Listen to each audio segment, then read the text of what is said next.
حضرت علی رضی اللہ تعالی عنہ کی سخاوت کی مثال۔ ایک مرتبہ حضرت علی رضی اللہ تعالی عنہ کے یہاں فاقہ تھا، کھانے کو کوئی چیز میسر نہیں تھی۔ آپ نے اس موقع پر ایک رات کسی کے باغ میں سینچائی کا کام کیا۔ اس کام پر صبح کو باغ والے نے کچھ جو دیے، آپ اس کو لے کر آئے اور گھر میں اس جو کے 3 حصے بنا کر ایک حصہ چکی میں پسوایا اور اسے خزیرہ نام کا ایک کھانا پکایا گیا، اور کھانے کے لیے بیٹھے تو ایک مسکین آیا اور دستک دی کہ اللہ کے نام پر کچھ دے دو۔ آپ نے اور گھر کے افراد نے وہ سارا کھانا فقیر کو دے دیا، پھر باقی آٹے میں سے کچھ نکال کر پکایا اور کھانے بیٹھے تو ایک یتیم آیا کہ اللہ کے نام پر کچھ دے دو۔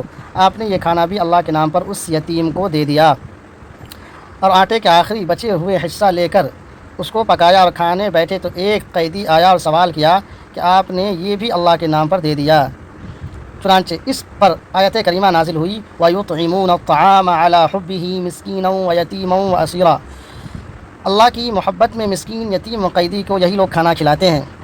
یہ اللہ کا کرم ہی ہوتا ہے کہ کوئی سخاوت کا کام کرے۔